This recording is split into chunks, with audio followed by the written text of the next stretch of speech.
So now let's see how we can apply out animated sky inside of guided edit mode.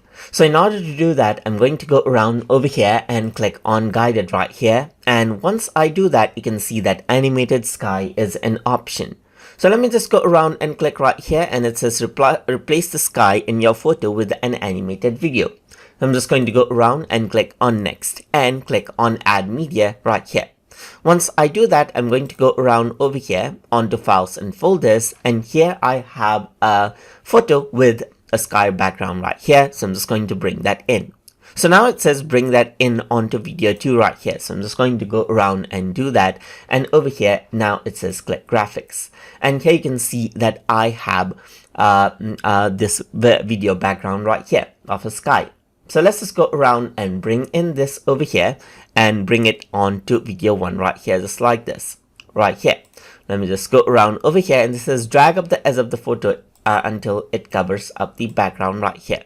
So now over here, let me just go around over here onto, let's see, a resize photo right here. So let's just go around and resize this out right here, drag it out until it covers the edge of the background right here, just like this. So I'm just going to go around, pull it, and this is what you have right here.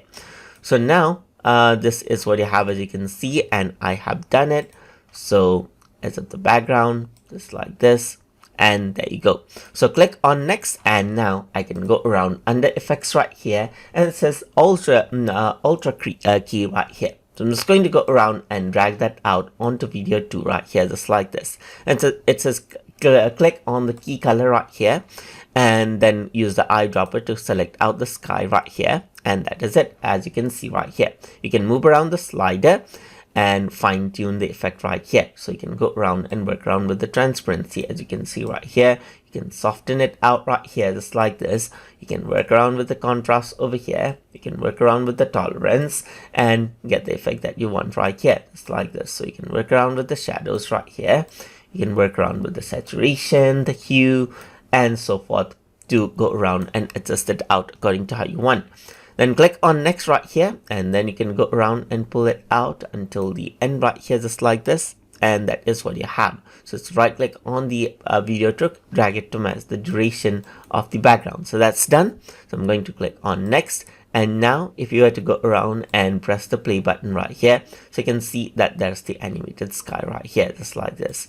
So you can see that there's a bit of animated sky over here on this particular photo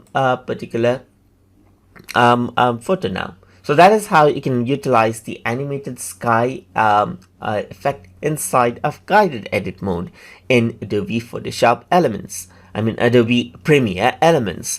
So I hope you guys learned something as always. And as always, please like, comment, share, and subscribe.